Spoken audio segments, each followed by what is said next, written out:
I'd like to look at the encounter between Nodirbek Abdusattorov and Hikaru Nakamura from round 8 of the Norway chess tournament. Remember, if you've enjoyed my coverage of this event and you want to see more videos, then do click the subscribe button and you'll get instant notification for when new videos drop. And if you want to support the channel, then do check out patreon.com PowerPlayChess. Right, here we go. So 18-year-old Abdusattorov, rising star in the chess world, gold medal winner of the Olympiad with Uzbekistan, former world rapid play champion, but having a rough tournament. He's facing Hikaru Nakamura, a YouTube and Twitch streaming star. He's 35 years old, almost double the age of Abdusattorov. Now, Nakamura in the fight for first place, chasing Caruana. He really wanted to play for a win in the classical game here. And he went with the Berlin. Is this the right way to go? Always tough when you want to play for a win with black at this top level. How much do you risk? In playing the Berlin, you're really hoping that your opponent will unbalance the position. Abdusattorov castled. And instead of going for the good old Berlin endgame, like this, that's the other main line of this opening, Abdusattorov simply played rook e1 and then took on e5. Well, this gives white a very slight advantage, but you can see that the pawn structure is symmetrical, and that's the problem for, well, both sides if you want to try and unbalance the position and play for a win. Bishop e7, you have to block the e-file, and bishop f1. Nakamura exchanged on e5, and this is probably the most reliable way of playing the position. And rook e2 is a little bit unusual. It allows this knight to come to c4 and redeploy. Slightly strange start, but basically black is fine here. And after this, well, Nakamura had few problems in this position. Abdusattorov gained some space on the queen side, but it really didn't amount to much. And here, black is already very comfortable indeed, particularly after bishop f5. Well, Abdusattorov tried to win this classical game, but really Nakamura was never in trouble. Draw, which meant they went to an Armageddon. Now, surprisingly, Abdusattorov in the Armageddon repeated this opening exactly, and it was Nakamura that was the first to vary here. He didn't exchange on e5. No doubt Abdusattorov would have played in a different way. Instead, Nakamura played knight f5, which is the other way to play this position. The crucial thing is you move the knight, and then that allows you to advance the d-pawn and develop. Knight f3 keeps a little bit of tension in the position. And d4. Remember, Abdusattorov in this Armageddon game is in a must-win situation. 10 minutes for white, 7 minutes for black. But Abdusattorov must win. c3 and bishop d6. It's a virtually symmetrical pawn structure, but white is basically relying on one thing here, that these knights are slightly oddly placed. This knight on f5 blocks the bishop, and this knight on c6 could be better placed. So a lot of the next few moves are really about how can black solve the problem of those knights and somehow ease development of the queen's bishop, for example. So knight e7, yep, that's a good start. The knight wasn't doing much on c6. But you can see how these pieces tread on each other's toes. Whereas for white, it's a lot easier. So Abdusattorov tried a4, well, as he did in the classical game, the same strategy, just gaining some space, which in itself isn't so bad. But how dangerous is it for black? Well, not too dangerous. A5 just kind of puts a stop to that strategy anyway. Bishop d3. Yep, the bishop wasn't doing too much on f1, so it comes out to a much more dangerous diagonal. c6, yep, solidifying the structure. And knight f1. You can see that white's knights are basically better placed than black's. This knight usually hops into g3, and this knight sometimes can go to e5, but it's these pieces which are slightly awkwardly placed. Now you could go knight g6 here, that's common kind of idea in this position. I don't know whether this exact position has been reached before, I doubt it, because a4 is a little bit unusual. g6, so the idea is to just put the knight back on g7 and then allow this bishop into the game. So it's subtle manoeuvring involved in this kind of position, but actually only a pair of pawns has been exchanged, so there's actually a lot of tension here. All the pieces still on the board apart from a pair of pawns. Knight g3, knight ef5. I think black is getting close to equality now. You know, you can imagine, well, if knights are exchanged here, for example, I don't think black has any difficulty at all. You can see that really has helped to ease the congestion in black's position. There's not a lot of jeopardy there. So instead of exchanging, Abdusattorov played queen b3, just putting a little bit of pressure there and connecting the rooks. And hoping that black will exchange here, and that has improved white's structure. It might be possible later on to advance that g-pawn. And who knows, maybe bishop f4 as well is an option. But Nakamura played a much better move, and that's knight h4. So exchanging off this knight is certainly a good idea. That knight, you would like to have the option to hop into e5. Well, it wouldn't be very good here because it can just be expelled straight away, and that's already quite uncomfortable. So knight h4 from Nakamura, excellent move. That was exchanged off, but it already feels as though Nakamura has just about reached equality here. It doesn't seem to be a big deal at all. This knight isn't really going anywhere. The queen is quite nicely placed. Knight f1. Well, this is slightly awkward. Before this bishop is developed, black has to do something about the b-pawn. So Naka decided to come all the way back with the queen. So I think he has in mind queen c7 to protect the b-pawn and then develop this. So, I mean, black is very close to equality here. Now, h3 from Abdusattorov. Okay, he's taking away this square. I mean, who knows? He might have something like this in mind. Funnily enough, I mean, I know this is basically a blitz game, and the kind of subtleties are too much for blitz basically. But funny thing is, here, queen h4 is a really good move. This rather exploits the fact that this h3 was just a little bit too casual, actually. So this knight can potentially hop in to f4 via e6 or h5. And you can see that pawn is just a little bit vulnerable. Now, I don't think white is in any huge danger when there's a knight here protecting these squares, but still, that's just a little bit uncomfortable for white, actually. Instead, Nakamura played knight e6. And now bishop h6 hits the rook. And now g3, so that covers this important square. Bishop d7. So Nakamura wants to connect the rooks.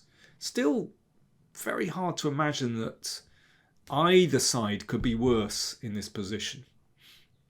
By the way, queen takes b7, well, is at least a draw for black. I mean, that's And remember, Nakamura only needs a draw. So knight h2. Right, well this knight potentially coming into g4 or maybe f3 as well. So that's something for white. Queen c7 is a good move here,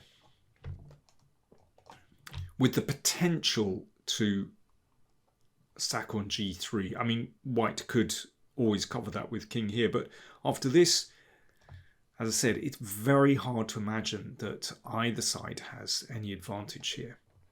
But Nakamura somehow was bothered by that bishop, so he played the bishop back to f8.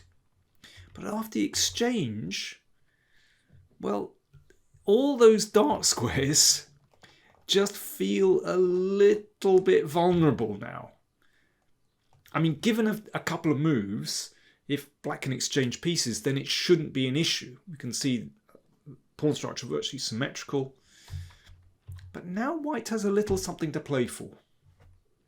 h4 alike, of course. Covers g5, and who knows, there could be potential to advance here. Queen c7 connects to rooks, seems okay, protects the b-pawn. Now, I mean, white has to be careful. I would like to advance, but knight g5. And that knight comes to a nice position here. But knight f3. Good move.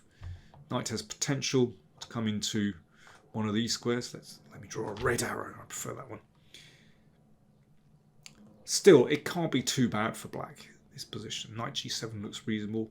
King g7. And now knight e5. There's a little bit of pressure here. I mean, one big question is, can black get away with f6? I should say that Nakamura withdrew the bishop. But can black get away with f6? If the knight withdraws, I don't see that's a big issue for black. So what about taking? Rook e3. This could be a bit troublesome for black. So for example, if here, pressure, okay, black is defending, but now queen b6, and black is rather stretched here. You can see that queen attacks the a-pawn, there's pressure here. Or, let's see, in this position, after rook e3, if knight f8, okay, black can exchange here. Is there something on for white? Well, yes, c4 just adds a little bit more pressure to black's position. That could open up the king. And there is pressure here and on the e-file too. So already this is a little bit uncomfortable for black. Nakamura withdrew the bishop, but now lost the connection here. Queen c2. That queen just coming round to these dark squares. Well, this is a big moment in the game. Remember, it's a blitz game. So it's very easy to overlook subtleties here. But have a think. How would you play with black in this position? Black to play. Black to play. I'll have a quick slurp of tea. Cheers, everyone.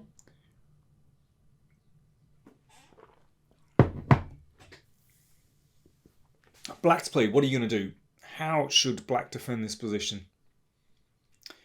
Well, Naka missed a good shot here. He played c5, which frankly was really reckless. He was trying to somehow take the initiative to destabilize white's center, but it rebounded. Knight c5 is the move. Excellent move. So that knight has potential to take the bishop, and then the bishop might come out to f5. And if pawn takes, then rook takes, and black is pretty close to equality there.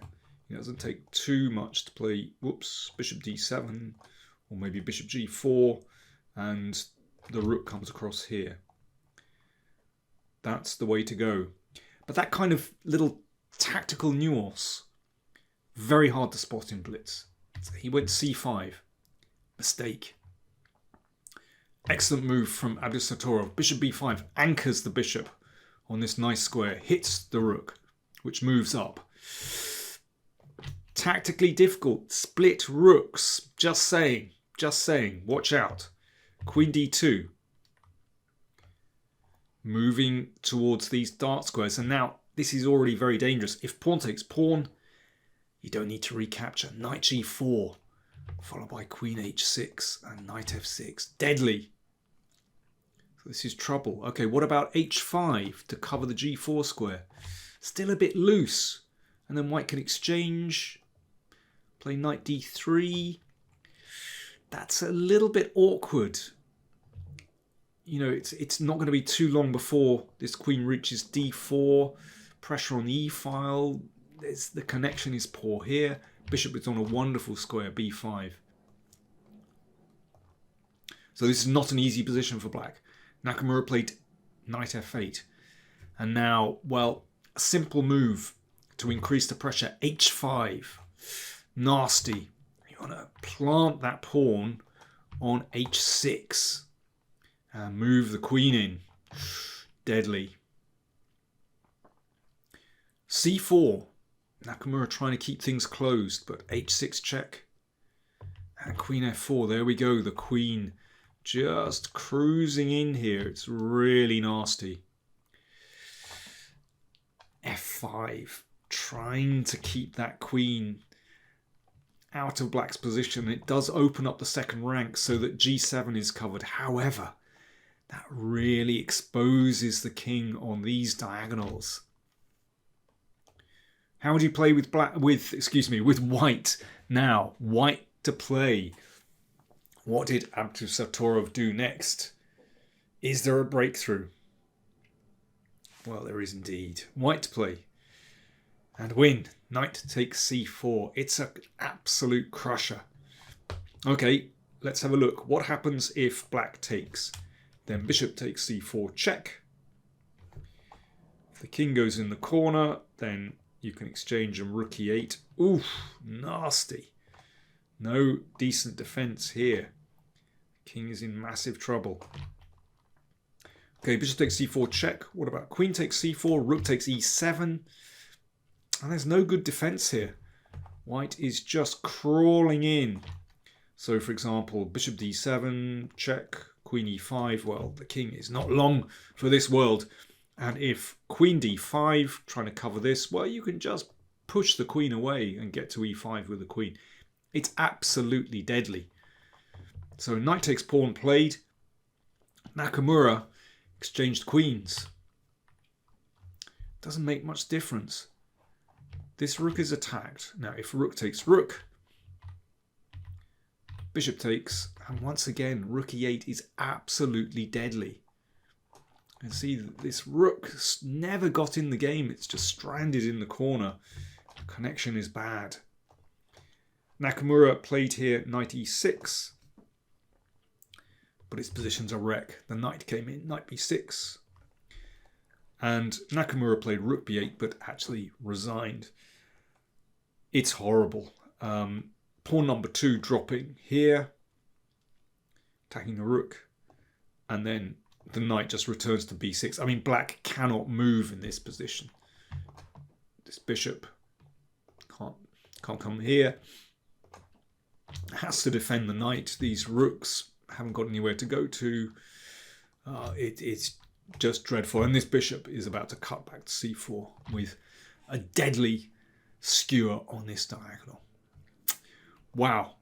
It all went downhill very quickly there, but I think it just shows in these kind of positions which, you know, seem quite calm.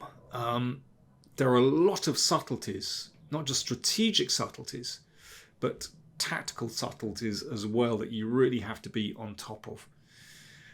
Well, it's a very interesting situation going into the final round of Norway chess. Out in the lead, Fabiano Caruana with 16 points. In second place, Hikaru Nakamura with 13.5. And they play each other in the final round. So it means that if Nakamura can defeat Caruana in the classical game, he can hop over Caruana and still win the tournament. I can't remember the last time we had two Americans battling it out first place in an elite tournament. So watch out for that one. Nakamura has white in that final game. Nakamura, Caruana, massive game.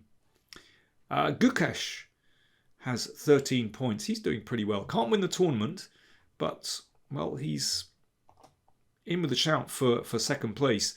Let me see. Final round pairings. Nakamura, Caruana. Wesley So against Gukesh. Carlsen plays Abdusattorov. Carlsen won yet another Armageddon game yesterday. But he's, struggling to win a classical game in this tournament. So he is on, let me see. We've got Caruana 16, Nakamura 13.5, Gukesh 13.